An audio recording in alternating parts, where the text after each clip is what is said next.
Welcome everyone to the She Can Fix It podcast, a monthly podcast consisting of interviews with female surgeons to highlight and empower the women of orthopedic surgery. I'm Alana, and I am a second-year resident at Yale. On this episode, we have a great interview with Dr. Anna Miller. Dr. Miller is the chief of the Division of Orthopaedic Trauma and recently became the vice chair of the Department of Orthopaedic Surgery at Washington University in St. Louis. So a big congratulations to Dr. Miller. It is very hard to list all of the accomplishments of Dr. Miller, but I will nevertheless try. She was the recipient of the 2015 American Orthopaedic Association North American Traveling Fellowship. Additionally, she is active in the Orthopaedic Trauma Association and is a part of the research committee. She serves as an editor for the Journal of Orthopaedic Trauma. Also, she was a leadership fellow with the American Academy of Orthopaedic Surgeons from 2017 to 2018. Dr. Anna Miller is a force in the field of orthopedic surgery, and I hope you all enjoy my conversation with Dr. Anna Miller.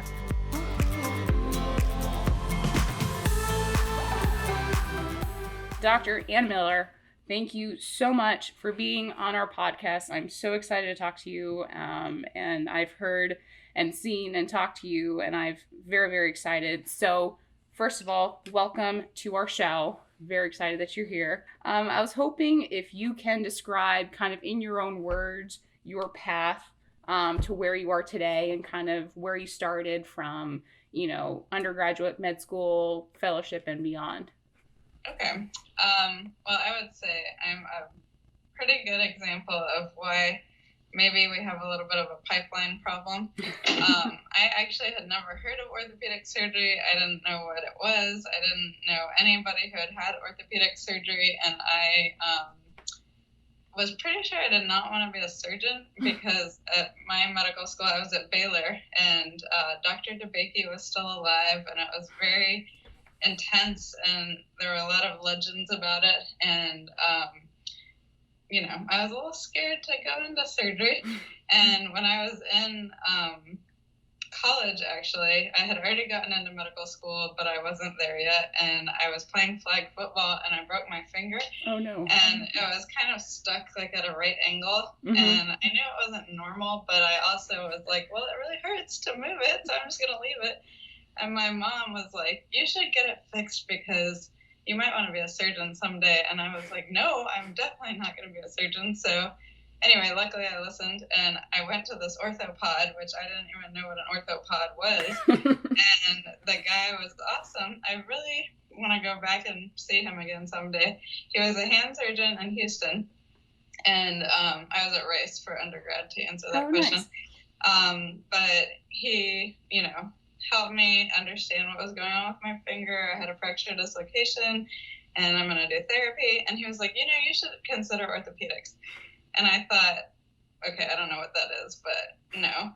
But, of course I smiled and laughed. And he was like, you would be able to do everything except if you had a hip dislocation. That requires a lot of brute strength. But you could always just grab a big guy next door. No. And I was like, okay, whatever. So now I want to go back and see him and say, thanks for putting the thought in my head, number one. Number two, I reduce hips all the time, and it's more technique than brute strength. Yes. So it was a good learning experience. But anyway, I went to medical school at Baylor in Houston, and I delayed doing my surgery rotation because I didn't want to do surgery. So I did surgery when I had to do it. The first day I walked in, and I was like, oh my gosh, I've really screwed up. I need to be in the operating room. It's so awesome. But I didn't really like the guts part. And of course I started on general surgery. So I got really excited about my subspecialty rotations. And back then we had two-week rotations, and I picked ENT and ophthalmology. And I was really upset when they gave me orthopedics, because I was like, that's just all these dumb jocks. I don't want to do orthopedics. And my first day on orthopedics, I did a total hip replacement. I mean, I didn't do it, obviously. I watched a total hip replacement. And immediately I was like, God, when am I going to learn my lesson? I have to do orthopedics. So I was really kind of behind the game because I wasn't really planning to do it, and I hadn't done any research on orthopedics. Right. Obviously got right on that, and luckily I had some great mentors who kind of pointed me in the right direction. And I got really lucky. My husband actually, so he was doing his grad school. He's a immunologist, and I was in med school at the same time at Baylor. Mm-hmm. And so his lab, actually, his PI of his lab moved the whole lab to NYU. Oh, wow. And that was when I was a third-year medical student. So I was like, well, I guess I will be applying for residency in New York City. And I am an 8th-generation Texan. And oh, wow. I've been in Texas my whole life, went to school in Texas. All my family was from Texas for, hundreds of years. And I never thought I would live outside of Texas, but, obviously New York's pretty cool. Right. So I figured I would go, and I applied to every commutable place that I could possibly find near New York City, and got really lucky. I went to the hospital for special surgery for residency. Well done. So I, moved to New York City, and when I was there, so let me back up a little bit. So when I was at Baylor, I had this guy named Bill Phillips as one of my mentors, and that was because after I did my arthroplasty week, I then went to Children's for a week, and he's a pediatric orthopedic surgeon. Mm-hmm. And he was the one that I admitted that I thought I might want to do orthopedics. I love how you had to admit that. You're just like, so by the way, there was this little secret. Right, and there were no women in it when I was there. Right. At Baylor, and then it was like, okay, all these guys, and it's in Texas, and maybe they're not going to support me. And he was so awesome. He actually said, Anna, this is great. We happen to have a female orthopedic surgeon coming in town today to give a talk. It was Laura Tosi, who's now in DC. Wow. And my wife is out of town, so I'll take you with me as my +1, and you can see a female orthopedic surgeon. So I was like, well, that's pretty cool, because first of all, he was a mentor and supported me, but also now I get to have this role model. Right. Found out later there actually was a female orthopedic surgeon that was at Children's at the time that I met later, but as far as I knew, there weren't any other women in all of orthopedic surgery, so that was good to see. Yeah. Anyway, so then he was the one that recommended I rotate with some of the guys at HSS that were really supportive, like Dr. Whitman and Dr. Green, all men who are all supportive. So I feel like that is just something I would like to say, that it's great to have a lot of male mentors too. Right. It's all about people being equal and people being able to do things. It doesn't have to be a male-female thing. Right. So, which we can talk about more later. Anyway, I ended up in New York, but I still had this, what do they call it? Where you have a complex, like you don't know if you're good enough to do it. Inferiority complex. Mm-hmm. And self-doubt, because when I was an intern, most people in my residency did the AO course for trauma as a 3. Right. And the third year who was doing it had to cancel for some reason, and I was on radiology, so they were like, well, we'll just send Anna, because right, they don't do radiology. It's radiology. Yeah, exactly. So the AO course was actually in St. Louis, coincidentally. Wow. And that was where, my first day at the AO course, I was like, I have to do trauma. This is so cool. So I got lucky because I found that out early. And in retrospect, I had been an EMT in college, and it kind of all made sense. Mm-hmm.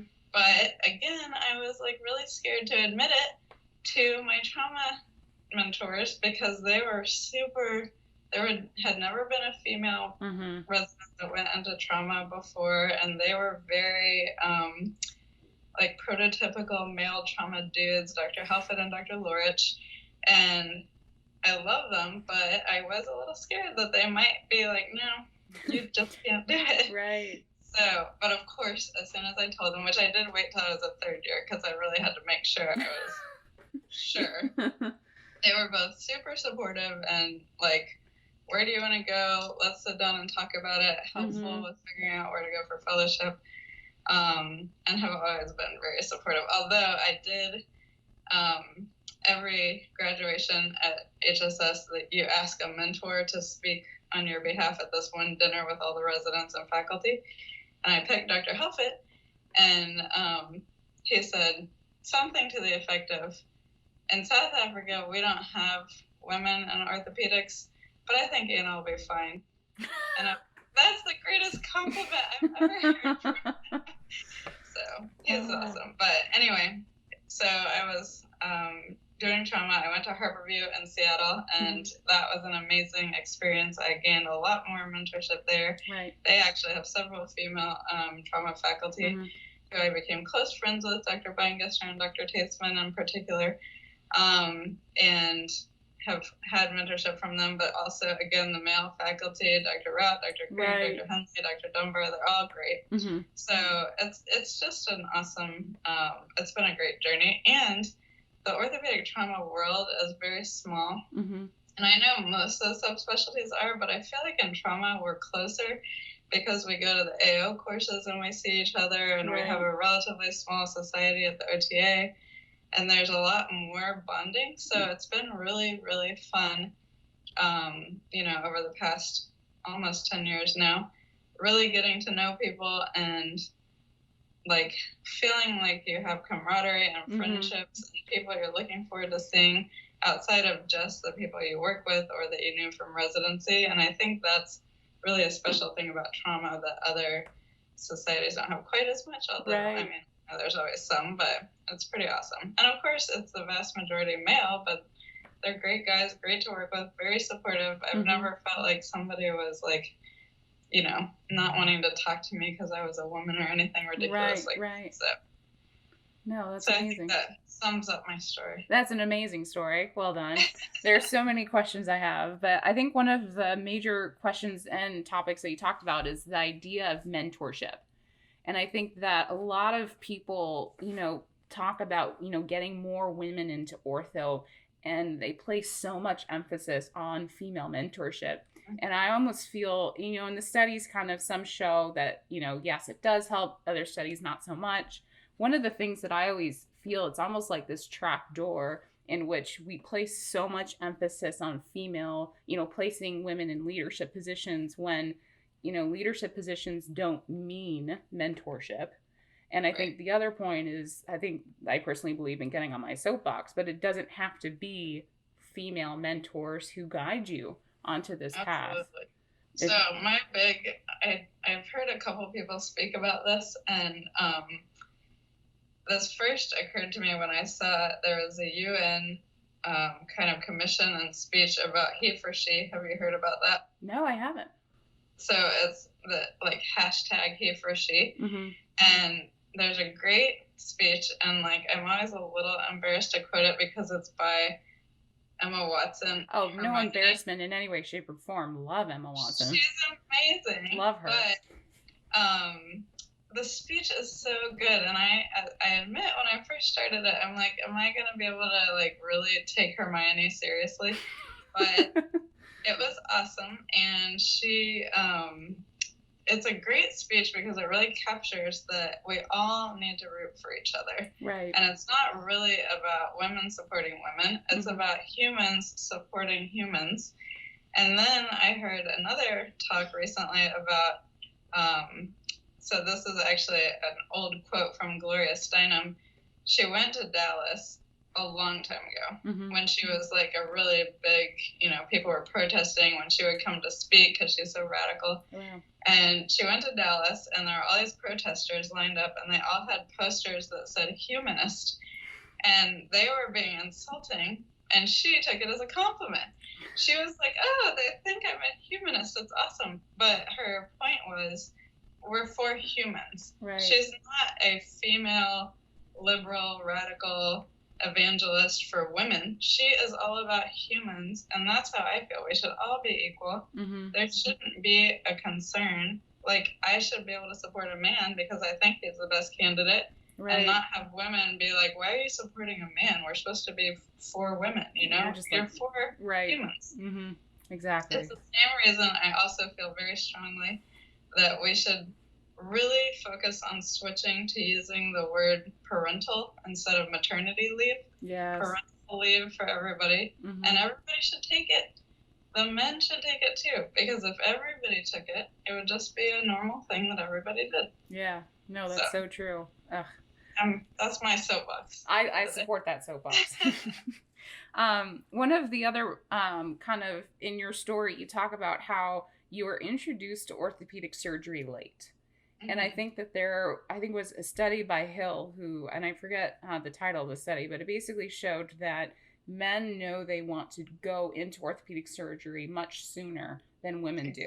And I think especially because of the fact that orthopedic surgery is such a competitive specialty in terms of you need to have the test scores, you need to have the research, you need to have the connections in order to get the right sub-Is and da-da-da-da-da-da-da. And I was wondering, like, what your thoughts were into how do we get that pipeline shifted up. And I know that we do have, there's the Perry Initiative, there's the Nth Dimensions programs, and so there are some things out there. But I was wondering if you can kind of talk about how do we shift and be able to recruit young women to become interested in orthopedic surgery at a much earlier time. It's interesting, and obviously I don't have an answer, or else we would have had the problem solved by somebody much ahead of me. But, it seems to me the vast majority of the applicants I see, the residents who are applying, and we read the personal statement, like, I cannot tell you how tired I am of reading. I hurt my knee in 4th grade, and then I met this orthopedic surgeon, blah, blah, and I do think a little bit is kind of an unsolvable problem. Like, if you're a boy and you're out there, like, hurting yourself more, and you're more likely to see an orthopedic surgeon early on, I would not encourage girls to go play harder and get hurt more just to meet an orthopedic surgeon. Right. But I do think that there are some things that are cultural that are changing on their own mm-hmm. that are going to help the problem. Right. That we don't have to fix, because more girls are growing up playing sports and doing things now than they were 20 years ago. Mm-hmm. And all of those things are going to make them more likely to need the services of an orthopedic surgeon, to meet people earlier, to meet their athletic trainer who knows an orthopedic surgeon, or have a team doctor. Right. So all of that is kind of working itself out. Mm-hmm. I think the issue that we can really make a specific impact on is actually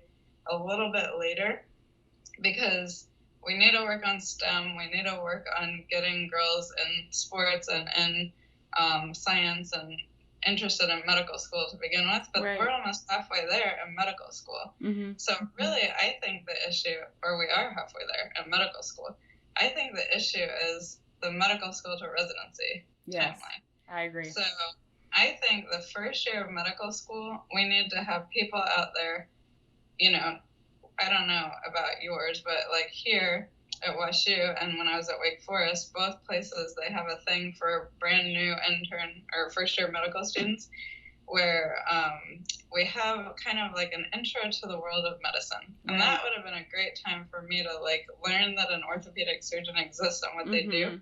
So more programs like that, but also not only to have an orthopedic surgeon come and say, here's what an orthopedic surgeon does, but to say, we have lots of men and women, which is not really true. Okay, so we have way more men than women, but saying women can do it, and we're trying, even literally saying we are trying to increase the number of women in orthopedics, you should really consider it. Right. That kind of thing, I think, goes a long way to having people even think about it.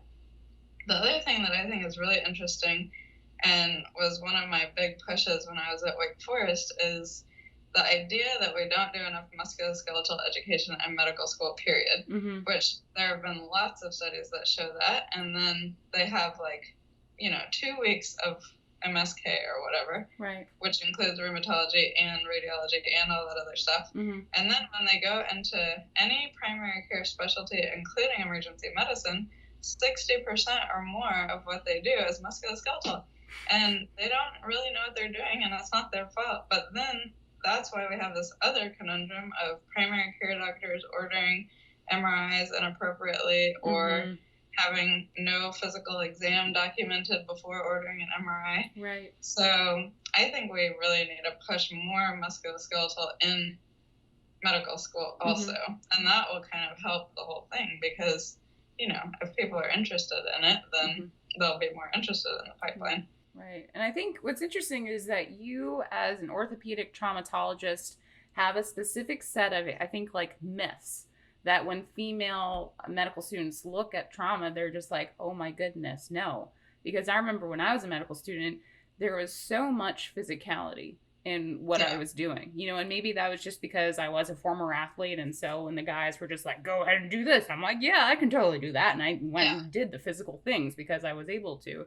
But I think that for the vast majority of women who view trauma, I think physicality is something that is very daunting. And I think I think also that we can't just kind of broadly say, no, it's not physicality, ortho's not physical at all, because I think that there are some elements of it. So I was wondering how you, as a female orthopedic trauma, well, first of all, you are a female orthopedic traumatologist. I was hoping you could kind of explain to our listeners of what that means and kind of go into how you are able to succeed and thrive in your specialty. So I have to back up before I answer that question and just say that I was a total band nerd. I never played any sports until I got to college, because when I was a kid, I had a heart murmur like every kid does. But my parents have no medical background, so they didn't realize that was normal. So they thought that meant I shouldn't play sports because I might like keel over from a heart attack. So when I was a kid growing up, I played the piano, I read my books, and then I got into band, and that was like the most physical activity was marching band. And then I went to college and was like, yes, I'm free. I can play soccer and football and whatever. Mm-hmm. But it was not something like, if you had told me when I was in 10th grade that I would be in a field that was physically demanding all the time and working with like high energy and athletes and things like that, I would have been like, no way. Mm-hmm. So you certainly do not have to have a sports background. You definitely don't have to be super physical to begin with, but it is a very physically demanding field. So to answer your question, an orthopedic traumatologist is somebody who fixes broken bones, to put it very simply. Mm-hmm. So anybody who comes in with a car crash or fell, or now with our new onset of these crazy electric scooters, we're having more and more orthopedic trauma related to them, but lots of those kinds of injuries, and then sometimes we get gunshot wounds and things like that. So anybody with a broken bone of any part of the body except for the head and spine, I fix. So we do arms, legs, and pelvis. So when you are doing orthopedic trauma, there are a bunch of different tools that we use, but the first thing is that I use power tools every day when I'm in the OR. Usually I try to avoid power tools in clinic. The patients don't like that. When no, I'm sure they frown upon that. Yes. But anyway, so we use power tools, which obviously the power tools help not have to be quite as physical, but a lot of the power tools are actually very big. And then we do a lot of hammering, a lot of pulling and tugging to get things in the right place. If you are, as we were discussing earlier, dislocating a hip or relocating a hip, there's some technique involved and some strength involved. So I definitely come home super sweaty every day that I'm in the OR. And also on top of that, we have to wear full body lead to protect us from all the x-rays. So that adds a little element. So I will also say that we have not met in person, but I'm really tiny. I'm only 5'3", and I only say that because I'm always surprised. I was teaching at this pelvis course last year, and we took a full faculty picture, and of course I was the only female faculty, and I looked at the picture and I was like, oh my gosh, I'm so little, because in my head I feel like I'm the same size as everybody else because we're just chatting, but I am real little. So the only reason I bring that up is to say that anybody can do what we do with technique and with, you know, it's a team sport, so we have a lot of people in the OR, the nurses, the circulator, the residents, everybody's helping move the patients around and do things. We use traction and other tools to help. We use the anesthesiologist to help to relax our patients. So yes, absolutely, it is physical. You have to be able to do the strenuous part, but it's not like you have to be a 300-pound football player to do it. Right. That's, I guess, how I would answer that. Yeah.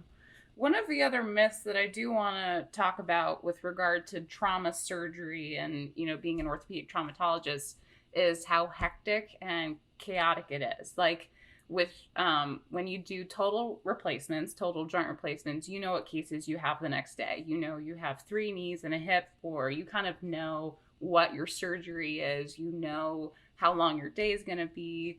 Whereas with orthopedic trauma, you have no idea.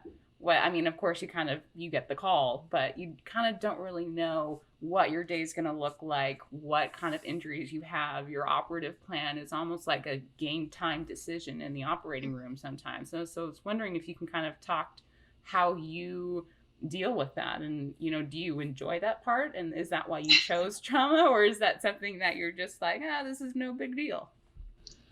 Neither. I would say, we had a resident a couple of years ago who was thinking about doing trauma and was like really far along the road. And then he came to me and he said, I've thought about this a lot, and I've decided that the unknowing and the kind of chaos like you're talking about would be too challenging for me for the rest of my life. Right. So he went into joint replacement arthroplasty. So I really respected that, because I think he had more insight into himself than I do. But I will say that you have to be able to be okay with that, because it is like that every morning. But it's the most stressful part of my job for sure. And I actually did not appreciate how much that would stress me out until it was actually me being the attending. Because when I was a resident on trauma, it didn't stress me out. I just knew I would see what would come in that day. But on the attending side, it is a little more stressful. I'm past the point where I'm like, I might not know how to do a case, which definitely happens when you first start. Right.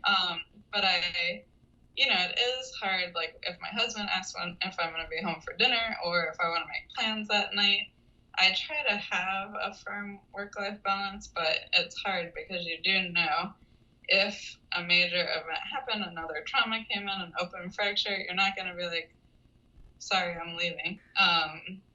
That is the hard part. So I used to wake up multiple times at night and be checking the list on the days before the OR, and then be trying to plan things. And I decided I had to force myself to sleep. But to get over my stress about not knowing, I just get up earlier. So I actually get up at 4:30. This is my new latest and greatest iteration. I get up at 4:30 on the days I'm in the OR, and I look over the whole list and all the x-rays and do my whole OR plan by 5:30, because that's when the OR is supposed to know what the first case rolling back is. Right. But my innovation is now I get up and get on my exercise bike. So I'm spinning while I'm checking all that. So nice. At least I'm getting up and exercising and getting something out of it also. And then, I can proceed with my day. So that is a stressful part of the job. But the reason I chose trauma is not that, but it is, related, because the reason I love it is the variety. So we get to operate all over the body. You never know what you're going to get. You could have 3 different humerus fractures that are all completely opposite, or not opposite, but completely different from each other, and that you're going to fix them in 3 different ways, and you have to position the patient 3 different ways, and you need 3 different beds. So it's it's an interesting challenge, because I do think, even though I did like arthroplasty, I feel like I would be one of those people that got really bored if I just did total hips and total knees all day, every day.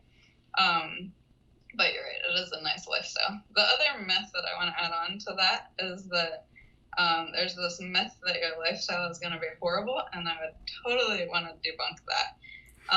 Because in this day and age, so when you talk to older attendings, and even older, I mean 50, I'm not talking about super old, but older attendings often came to where they are now in an era where everybody did trauma after they were done with their regular day. So you would do total hips all day, and then at the end of the day, when you're done with your elective cases, you would add on the 2 hip fractures that came in last night. Because there wasn't actually first of all, there weren't enough orthopedic trauma people, so everybody kind of had to share that, but also nobody had an orthopedic trauma room.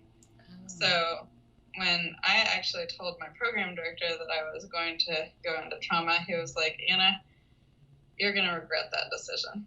And I was like, no, I don't think so. And he said, yeah, I mean, you'll like it for like 10 years and then you'll want to go into like something boring like arthroplasty, but your husband is never going to like it because he was thinking of these old days where the trauma people would work after the elective people's day was done. So like your trauma cases are starting at 5 or 6 p.m. and you're operating until 3 in the morning because there's no other OR time. Wow.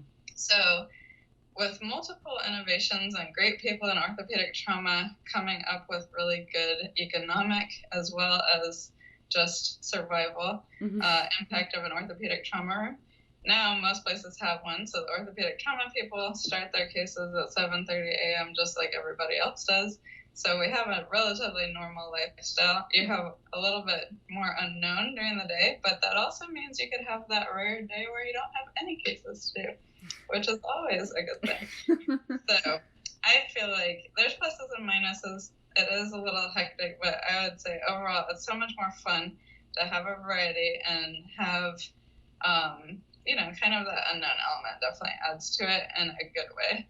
And it's worth it. And I also would add that my personal philosophy is, one of my mentors actually said one time, Anna, this is a non-orthopedic person talking. He said, Anna, if you weren't needed, that would be really good for society. And at first I was like, ouch. And then I was like, oh, wait, that's actually true. Because if we didn't have trauma anymore, then that would be great. However, we do still have trauma, so we're needed. But on the rare day where you only have a couple cases or you only have one case, I think it is totally, I never am unhappy that, 50 cases didn't come in. Because first of all, that's good for patients. And second of all, there's always other things to do, like planning your next podcast or, every once in a while, just go have fun with your family or take a breather. So we all need to, I think, have a little bit more work-life balance and make sure you're enjoying your family also. Yeah, no, I totally agree. I do want to take a little bit of a turn and talk about you are an academic attending. You were at Wake Forest, and now you're at WashU, so Washington University in St. Louis for some of our younger viewers. One of the things I want to talk about is kind of something that I think has changed, hopefully, that has changed from when you were going through this pipeline versus when I'm going through this pipeline, and that is like the cost of becoming an orthopedic surgeon. Not only is there the cost of medical school, which is, the debt is, over $150,000 for many people. And then you have your sub-Is. And so for our younger viewer, a sub-I is a sub-internship. It's where you, in your fourth year, often go to a different institution as basically like a tryout. I don't know, Dr. Miller, if you have a better word for it, but it's literally you go there, you spend 4 weeks at a different institution, and it's a place for you to learn. It's a place for you also to see if that's the residency program that you want to go to. You often travel, you stay, you either sublet, you usually rent a car, and that's a cost in and of itself, over like $1,000 for each sub-I. Then there's the cost of residency interviews, which the actual application process itself is, over $2,000, I would say. Then there's the cost of, so the residency application, the residency interviews, and then you move for residency, or at least I did. And then you have all the step board scores. And so the list just keeps going on and on and on. And so it's almost as though, is there an end to this? Or how would you, I don't know. It's just, gosh. There is an end, I promise. There is an end? I don't know.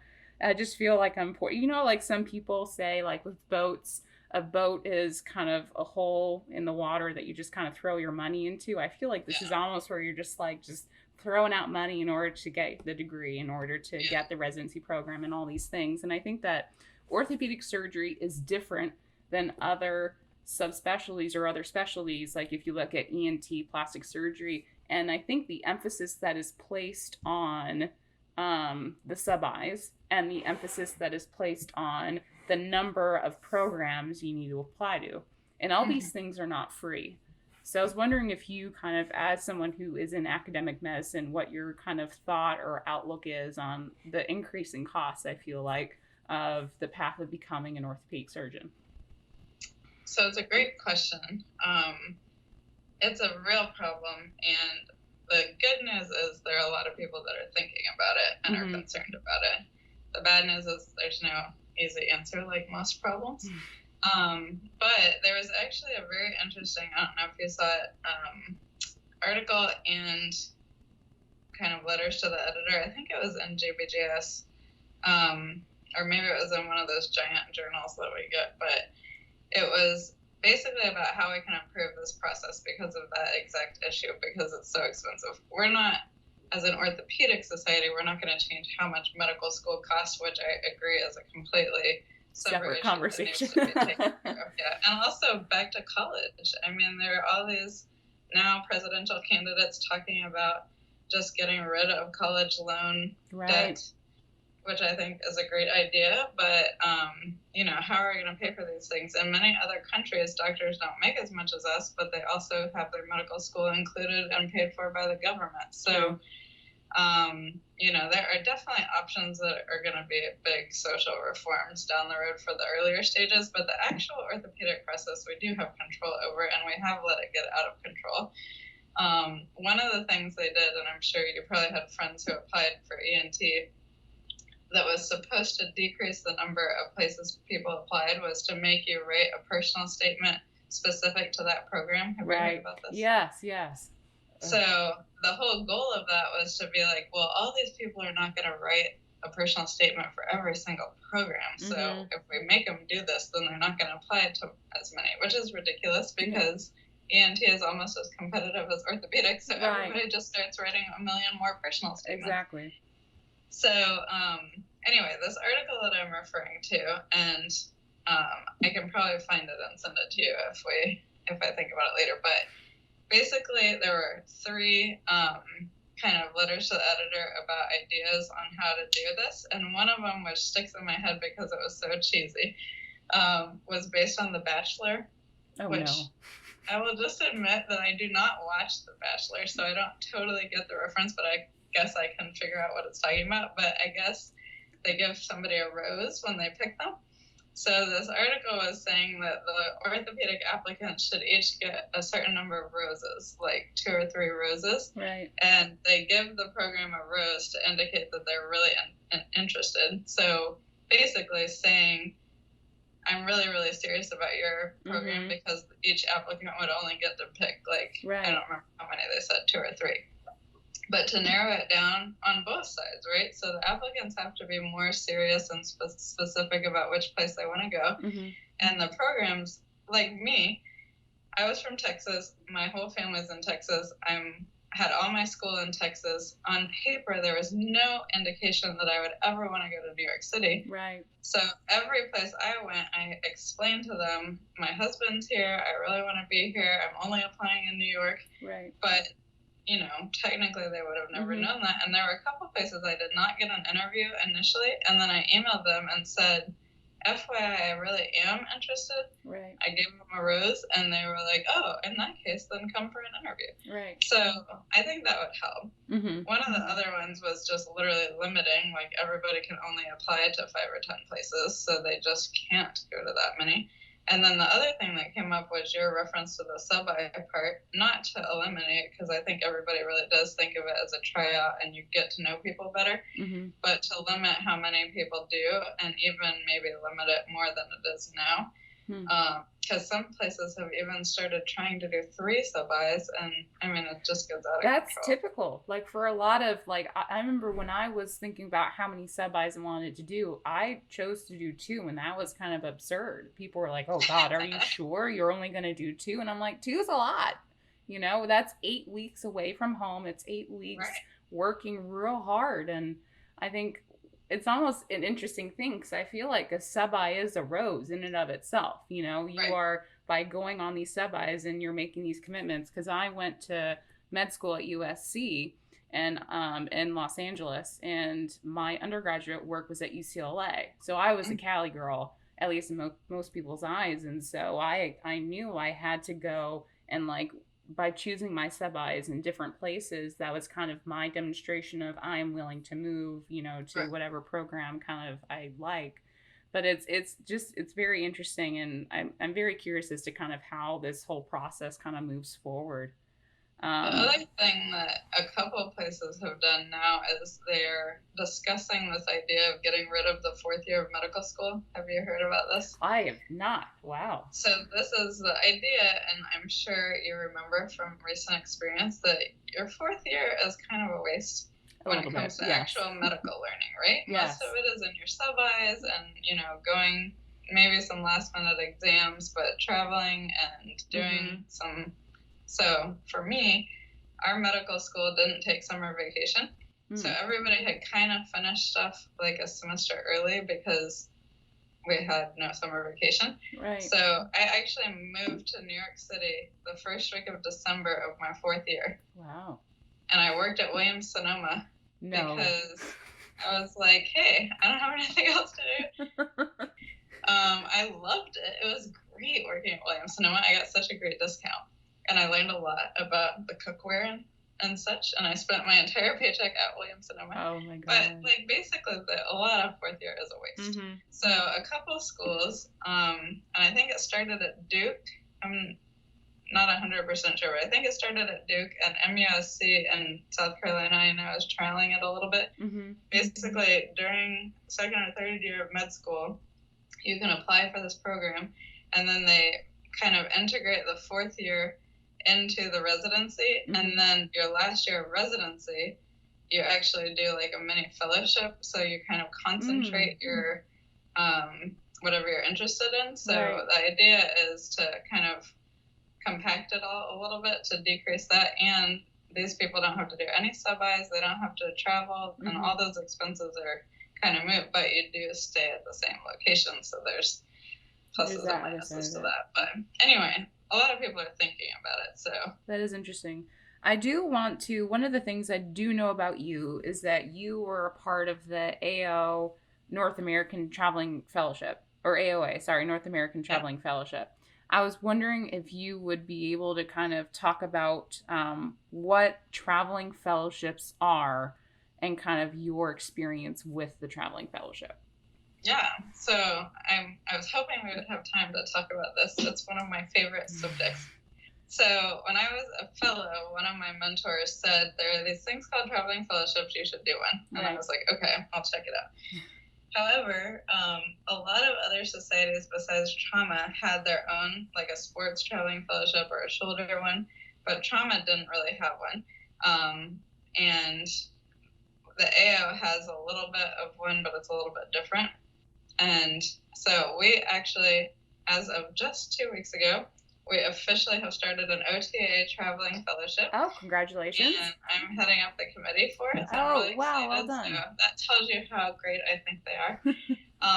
But so the AOA, I think of, and they describe themselves as a leadership organization. So as opposed to some of these specialty fellowships, like the OTA one will be focusing on trauma, of course, the AOA focuses on leadership. So they have several traveling fellowships, and the first one ever started was the ABC, which is American British Canadian. And my understanding is that it was actually started after the war because there was so much loss of personnel and communication, really, that they started this between the orthopedic societies of the different countries to communicate how modern medicine is going and to collaborate. And then it grew from there. So now it includes Australia, New Zealand, and South Africa. So the ABC Fellowship is for more mid-career people to travel internationally and meet people from these other countries and interact. The North American Traveling Fellowship, which is the one I did, and I cannot encourage young orthopedic surgeons enough to apply because it really was life-changing for me. It is about leadership, and it's about getting started earlier in your career. So it is supposed to be for early career orthopedic surgeons who have leadership potential. And then you travel to a series of sites. We did 17 sites in 30 days. Wow. Throughout the United States and Canada. So they alternate every other year, whether it's East Coast, Midwest, or West Coast.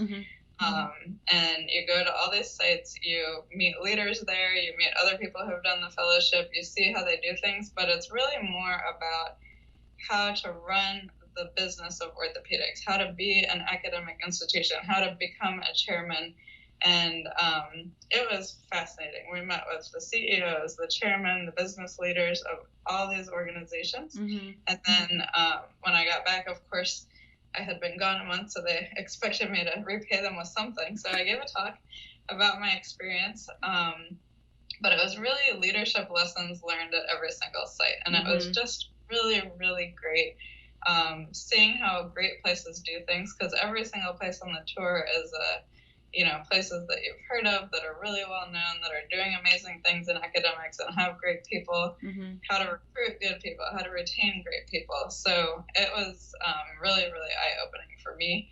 And I would strongly encourage anybody to do a traveling fellowship because, I was an exchange student when I was in high school, and it was one of the best things I've ever done because you don't realize how eye-opening it is to travel, to see other cultures, to see how people do things, to meet other people until you've done it. And then once you've done it, and I don't mean, it's different when you go on a cruise and you're with other Americans and you're all on the same ship every day and you just eat the same food or whatever. But when you go and you stay in somebody's house and you experience the culture, it changes your life. And I love that so much. So when I heard that there was an orthopedic equivalent of that, I was like, obviously. But I do think a lot of people who haven't had that experience might not realize how amazing it is. And I would just say it really, really can be life-changing. And I've never talked to anybody who regretted going or was unhappy that they went or didn't learn a ton from it. So Right. Oh, that's phenomenal. I do want to, I know you are very busy, and so I do want to start kind of wrapping toward the end with my final set of questions. My first kind of question is that this is a Women of Ortho podcast. And so I was wondering if you can kind of talk about your outlook on women of orthopedics and kind of what you think. Is there anything that, are you hopeful? Are you like, oh goodness, where are we going to go? So I was wondering if I could just get your outlook of where we're going to go with regard to the gender diversity in our field. So it's such a good question. I really think that it's kind of like we were talking about earlier. As we become the new normal, it'll just be okay. I think there's a lot of angst from people who've been around a long time about all these new women coming in and ruffling feathers. And once they get to know us and once we work alongside them and we all do good things together, everybody is going to realize it's fine. Change is always scary and nobody likes it, but then sometimes you get to the other side and things are better. Right. So I think that it's going to be a long time. When I was just starting residency, I found an old email that I had written somebody about how amazing it was and how orthopedic surgeons are the only ones in the ED who are still smiling at 2 o'clock in the morning. And I was like, oh, I was so cute. But so I have, come down to earth a little bit. And same thing with my hopes and expectations for women. And I don't mean this in a Debbie Downer way, but it's not going to change as fast as we would like it to, and that's okay. Yeah, the point is that it's moving in a positive direction, and if we keep doing great things, it's going to be great. So I definitely have a positive outlook. There's so many supportive men and women, and everybody realizes it's going to be an issue that evens itself out over time, and as long as we keep supporting each other.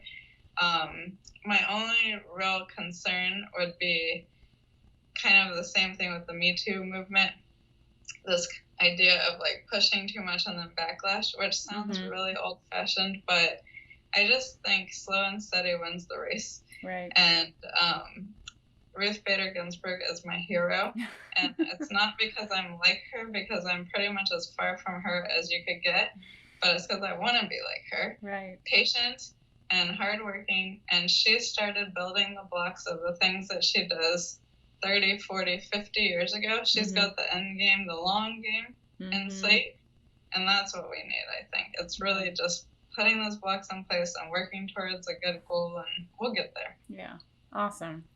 So now is the segment of what I'm calling, at least preliminary, the last 6, were my final kind of questions for you. But I'm asking. I did not prepare for these. These looked hard. So I know. Whatever answer you have is going to be amazing. So I'm very excited. So number one, what is your favorite procedure to perform and why? So by far, I love putting in SI screws. And, I was talking to somebody when I was, somebody was trying to get me to come for a job, but they didn't want us to do pelvis and acetabulum. And I was like, well, I could give up acetabulum if I had to, but I could not give up pelvis. I love putting in the screws, and I love explaining it to the residents because it's been this black box for so long. Mm-hmm. And so many people are like put up on this pedestal of like, oh, these are the pelvis surgeons, we must worship them. Mm-hmm. And when I was a fellow, Dr. Rout explained everything, and his entire goal in life is to make other people not make his same mistakes so that we don't hurt patients. Mm-hmm. And he made it so obvious and so clear, and if you know what you're doing, it just flows and makes sense, and it's so fun, and you really, really save patients. So it's amazing. It's just, I explain to my patients all the time, I know your incision is only this big, but you could have died if we didn't make it. And I don't exactly say it like that, but like, it's just an incredible surgery. Yeah. Yeah. That's awesome. So I love it. Very cool. What are your go-to topics for ground round presentations?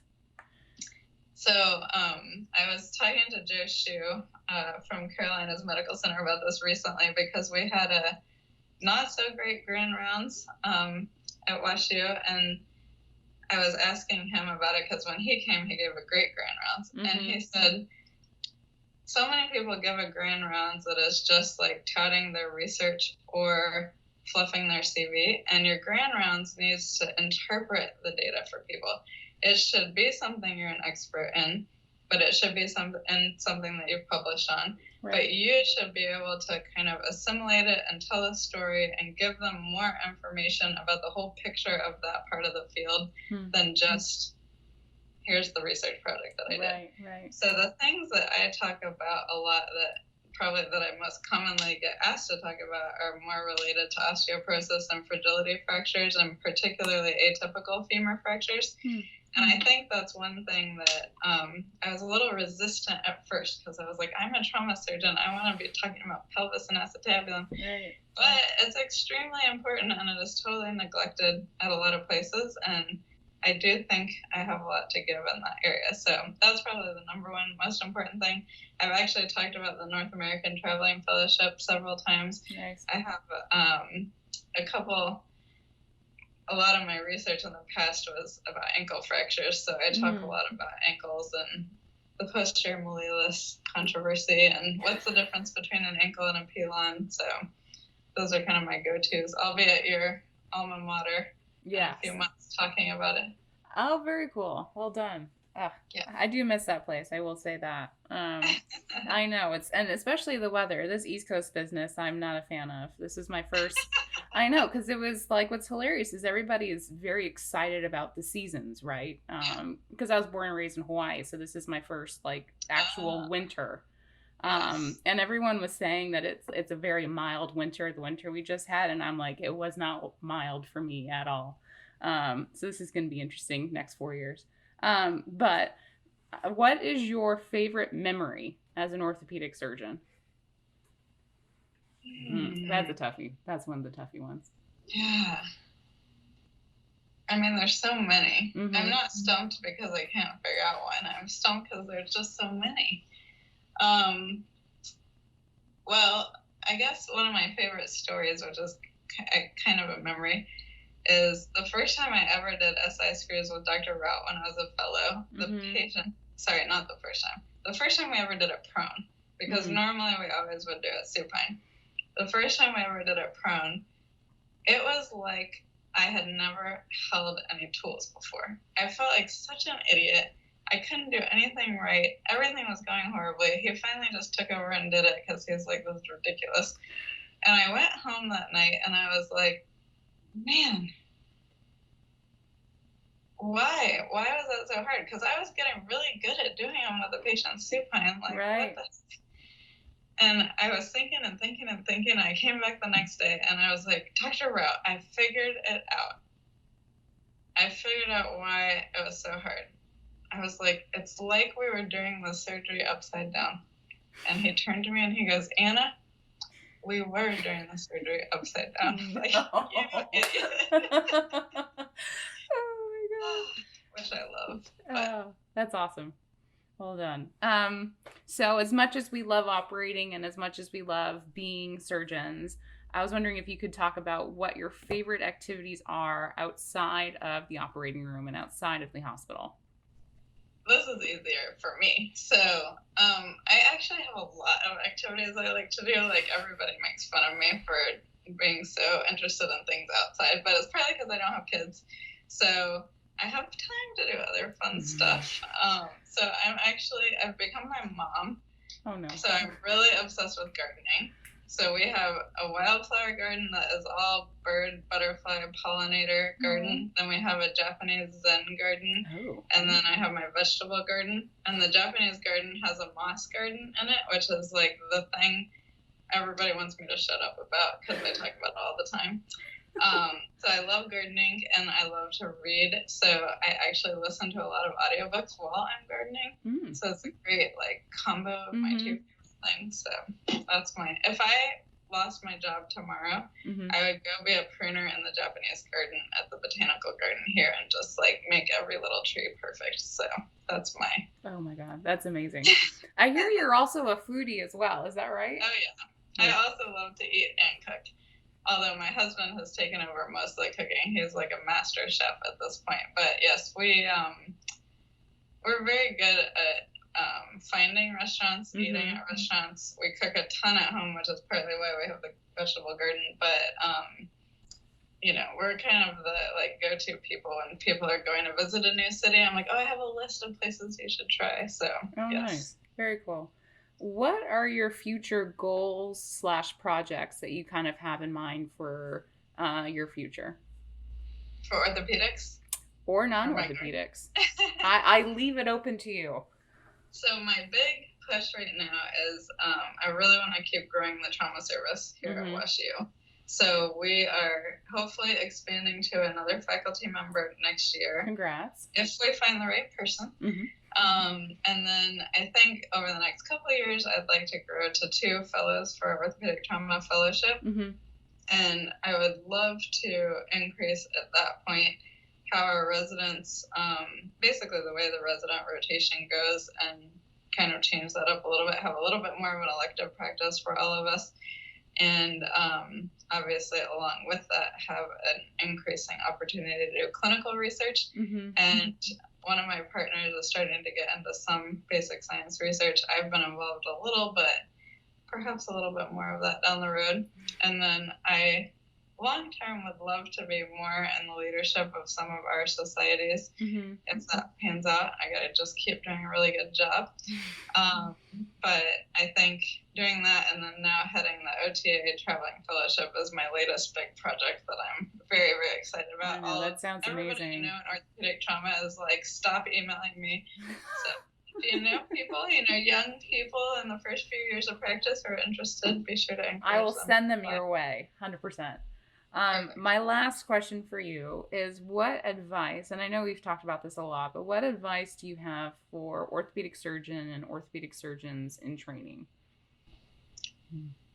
I guess I would say enjoy what you do, because obviously everybody says this, but it's really true. We have a really fun job, and there are parts that are stressful, and there are times you're going to get upset, and there's going to be issues, but we're really, really lucky to do what we do, and we're lucky that our patients appreciate us, Yes. And a general surgeon can save somebody's life by taking out their appendix, and then like 2 weeks later, nobody remembers them because your appendix never bothered you before it was taken out, so you kind of forget about it, and it's unfortunate because they really do save lives, but our patients really are appreciative and thankful, and, really enjoy being able to get back to what they want to do. So just enjoy it, I would say. And the other thing is, if you're interested in being in leadership, and if you're interested in And that could include in your local hospital or just within your team or on a national level.